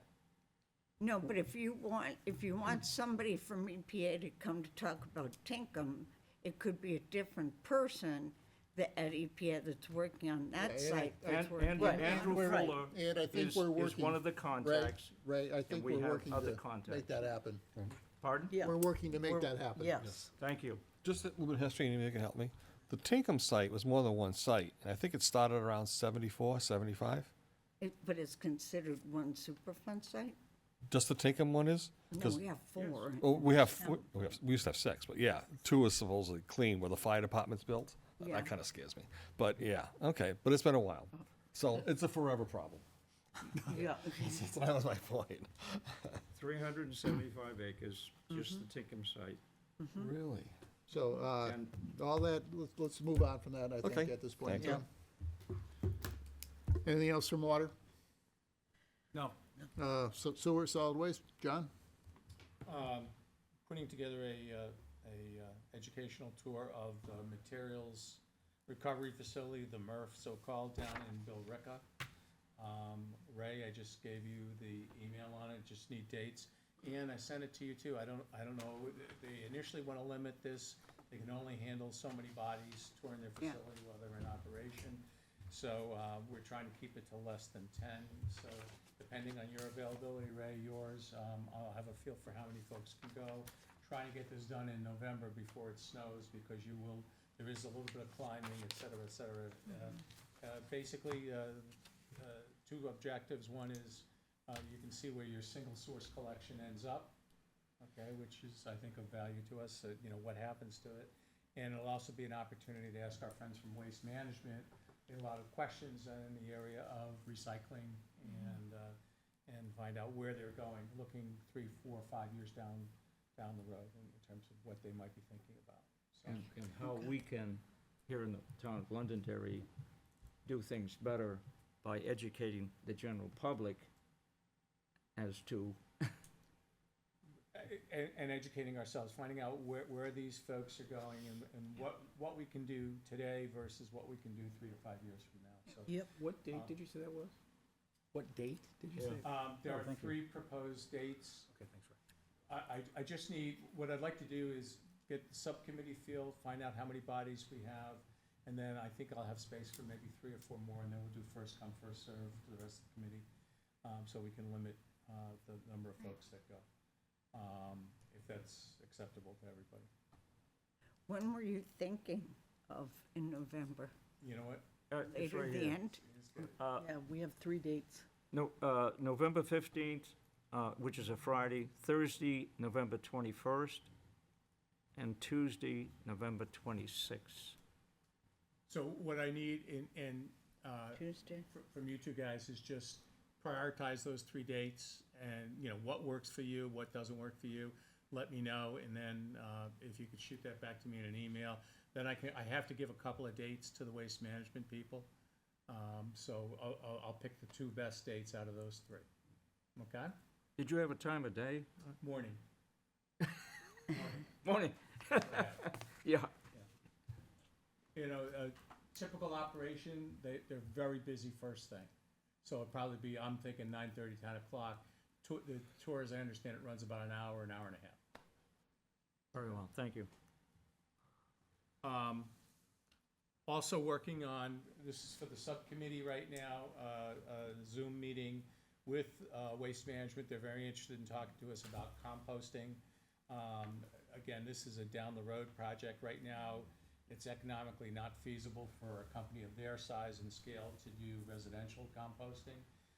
There are some alternatives, some smaller companies that can currently do some residential for a fee composting, and there's some other ideas that we're knocking around. But Waste Management, they are in the composting business, but primarily with large venues like Restaurants, ballparks and football stadiums and things of that sort. So we can see where that goes.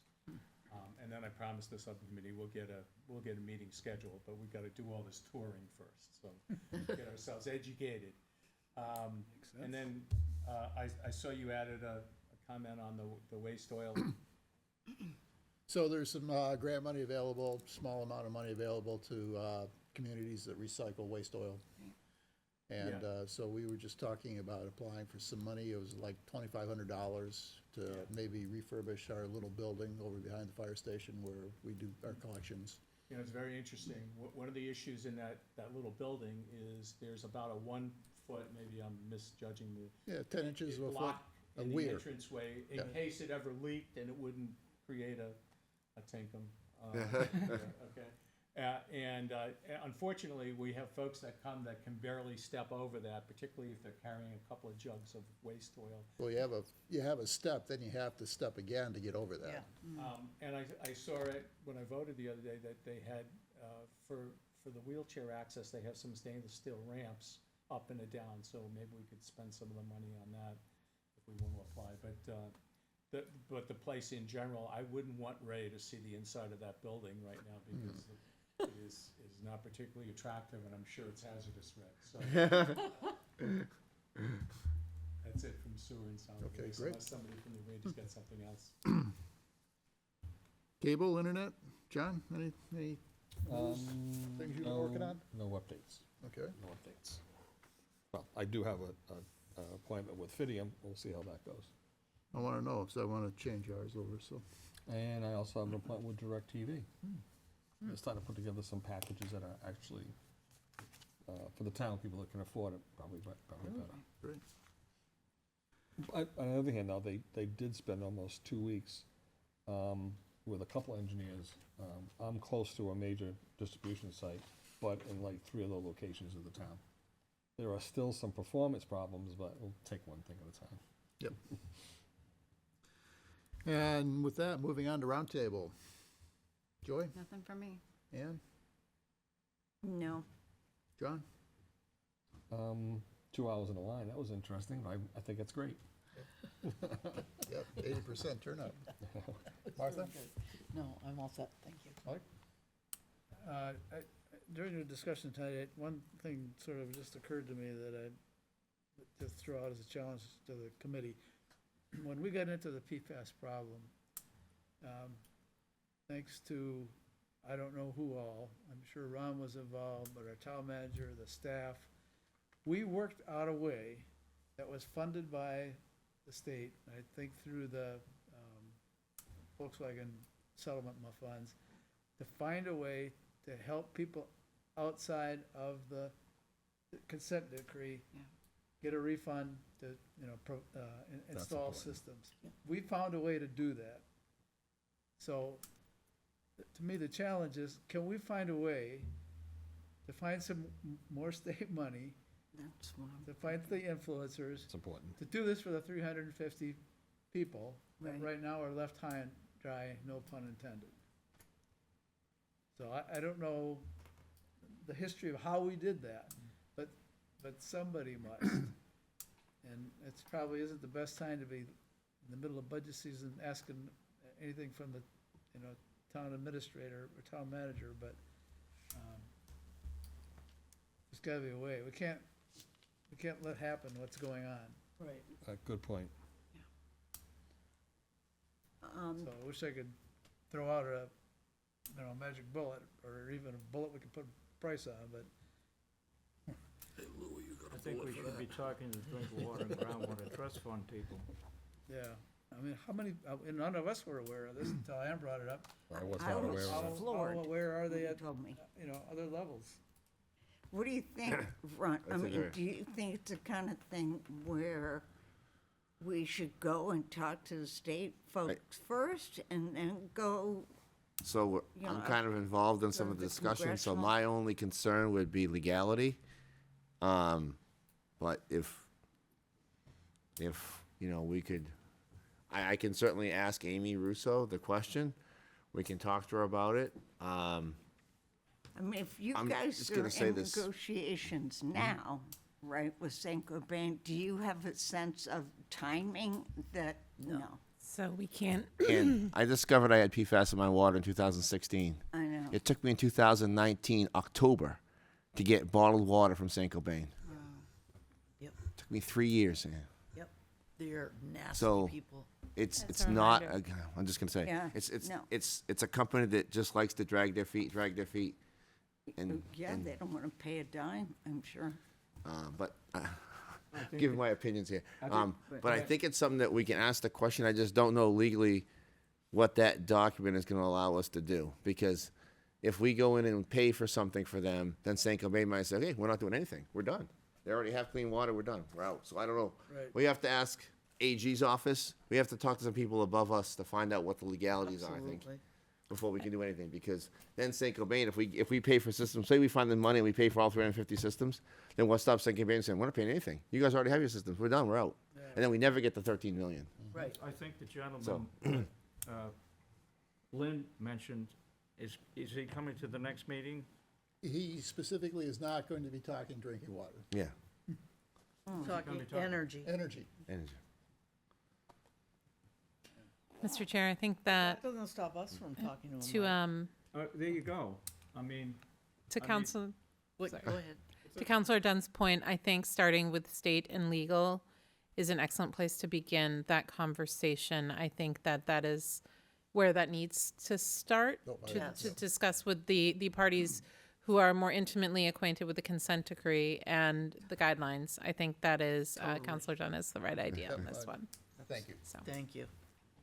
But to Mike's point though, and I just checked the math here, and I think we're talking about $1,750,000, not 17 million, that somebody said.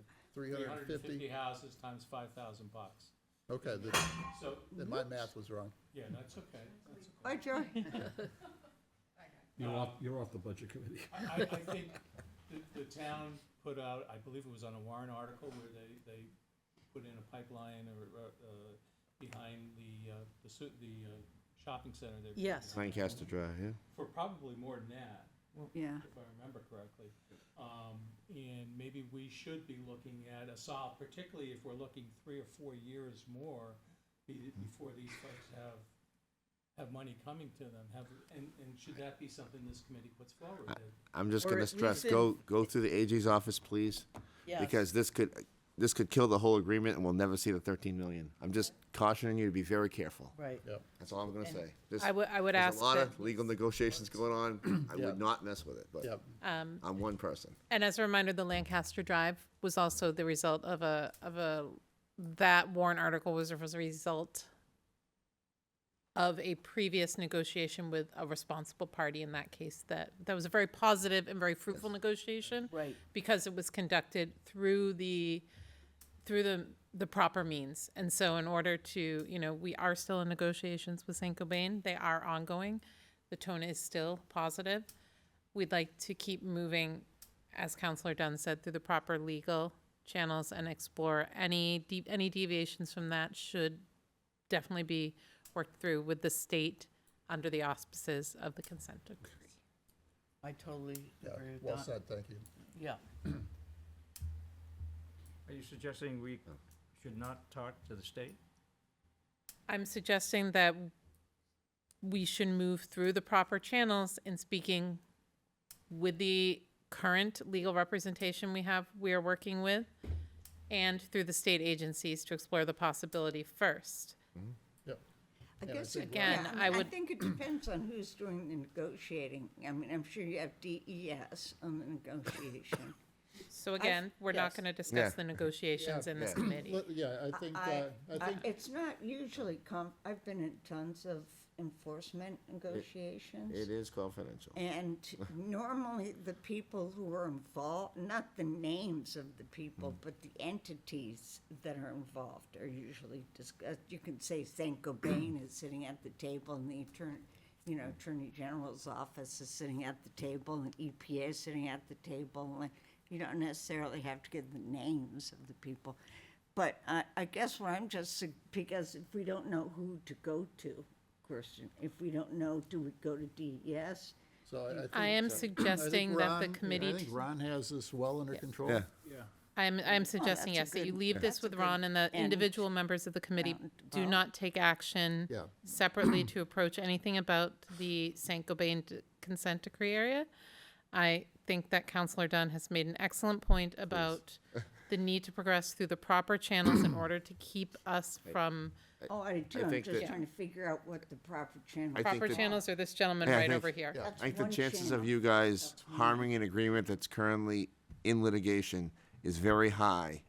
Yeah. I So would just not do it, but. Yep. Who's suggesting that? So, I am saying that of my own volition. As a taxpayer here in no. Londonderry, I'm saying do not do it, but that's me. Who was suggesting that someone should do that? I don't understand the question. I'm saying that it's so me. let's move No, he on. was asking the Let's question move on. about that. Right, let's just move on. You know We what, we can I know talk you about wanna this. Move on, but just, do you have a sense of a timeline? If I was living in one of those 350 houses, Right. I'd be looking you in the eye and saying, okay, I agree, let the negotiators It- handle it. Give me a sense, because I'm If I was taking my talking to that, showers with that the gentleman 74 that, reading. she was talking to, I would tell them that we are doing the best we can. We are negotiating with them, and that I personally experienced in my life, I waited 3 years for a system, and I just can't give anybody a timeline right now. I can't do But, it. you know, 'cause yeah. I I mean, just- for some people, that'll be acceptable, for Yeah. others, it probably won't be acceptable. I just And- think that if you try to push this too hard, you could lose everything. Right, Just gonna say that. I agree Well, with. we don't even know what everything is, so. Well, But anyway, I'm just, yes, we do know what everything is. We do. So, what is So, everything, so Martha? let's move on.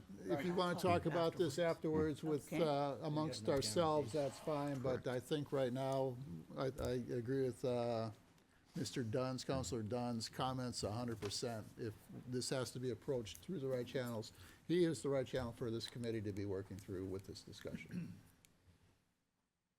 Right. Definitely. Jeff? Sorry, anything else? Mark? No.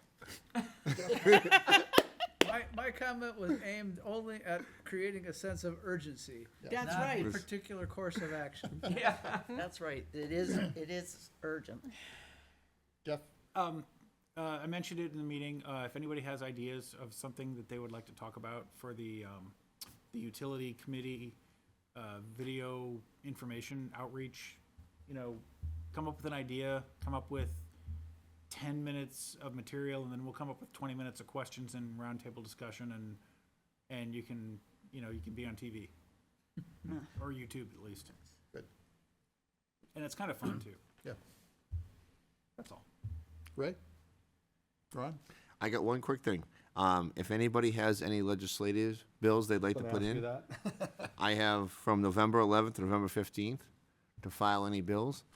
And the nice thing is, all you need to do is give me a topic, tell me what you want to have done. I submit that, and the legal department does the research for us. So if there's anything that anybody listening or anybody here on the committee would like to put in, all we really need during that week is a subject matter, what you want to accomplish, and then the legal department will take it from there. I do. I gave do. you one. I do. I have a quick question. Yeah, It has to be through one of our representatives. I can't do it myself, right? correct. That's right.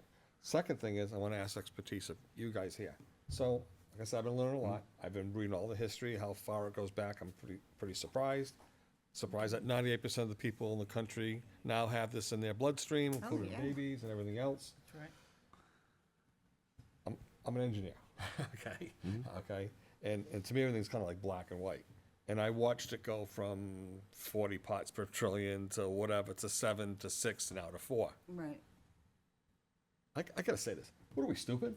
Well, exactly. zero. I would like to put in a request Right. that in the state of New Hampshire, Ban, that no product may be produced or sold in the state that has any traces of PFAS in it at all. Not 4 parts per trillion, any at all. I think you guys have done that. Yeah, and so, it so becomes the Act 3. I think 2 meetings ago, we got HB 1649 through. Yes, you And did. that was a negotiation on both sides of the aisle. And I think it's a good bill, a lot of good things in it. If there's anything you'd like to, I guess, enforce more on that bill, look at that bill and see what you'd like to do with it. Because there's a lot of support right now for that bill. It doesn't start till 27 and 28, but there's a lot of good things in that bill. I read the bill, and there's 2 reasons why I want to do this. One, yeah. like I said, I'm very black and white. It's like the fire department showing up at a fire and telling the gas company it's a gas-fed fire, only cut it back to 20%. What? Are you kidding me? No, we know this is bad. So, and I saw all the things you guys did, fantastic. It's a lot bigger improvement where we were 5 years ago. However, I want to make hay, even if it gets to the point where it gets on ABC, Channel 9, or whatever. So, people are pushing to make this 0. Why not? At least create some kind of controversy or publicity. Publicity around it. She's word publicity.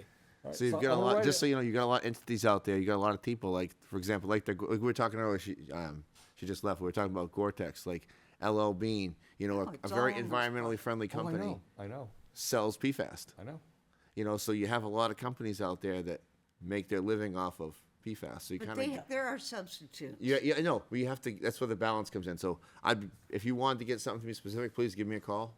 If we can get something specific, because that bill was a lot of negotiation, a lot of hours to negotiate that between sure it all was. different people. Yes, that bill. And that was like the best thing we could do for both sides. Number of understand. Yeah. states are doing It's like, it. I do understand. Yeah.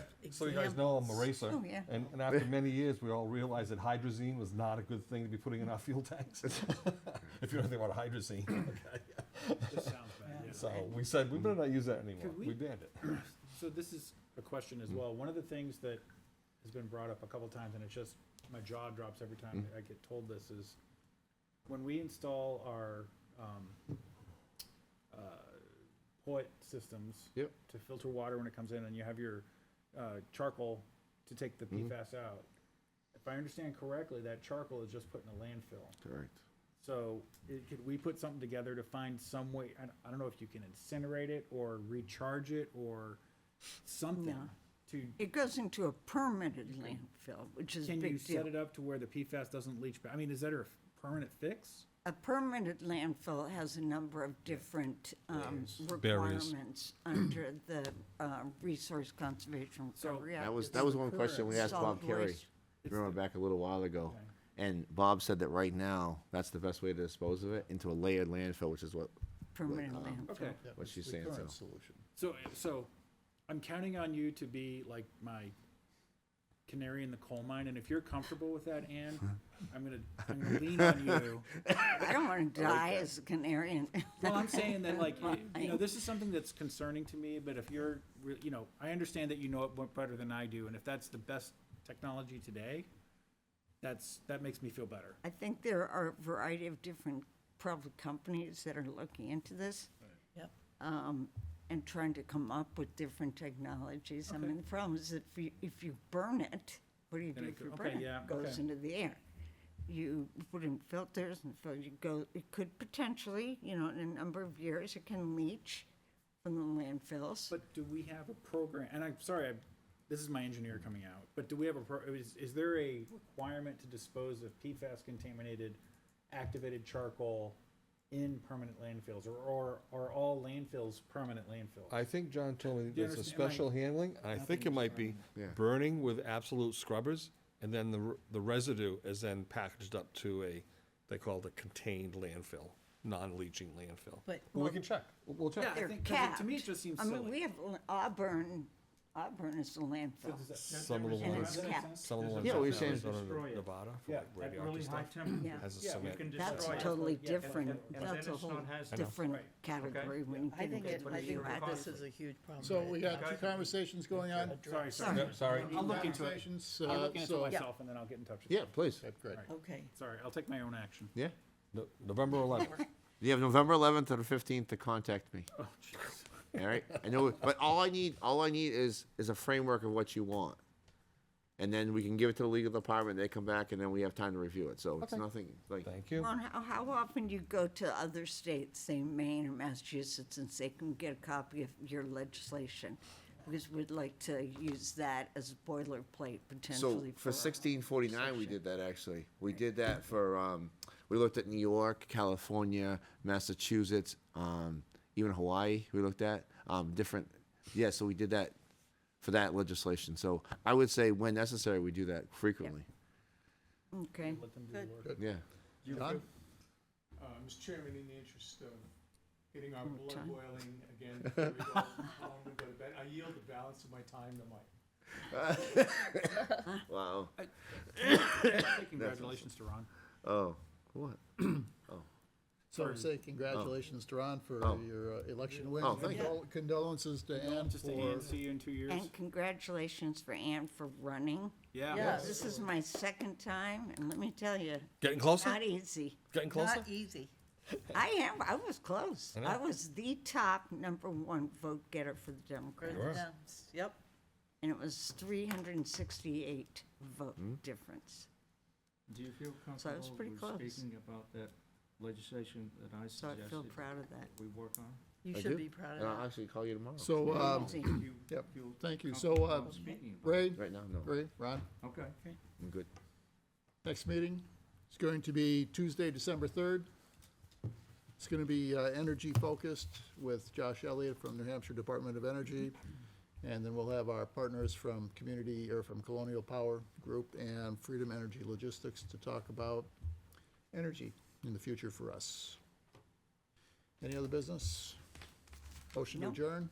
Second. I'll second.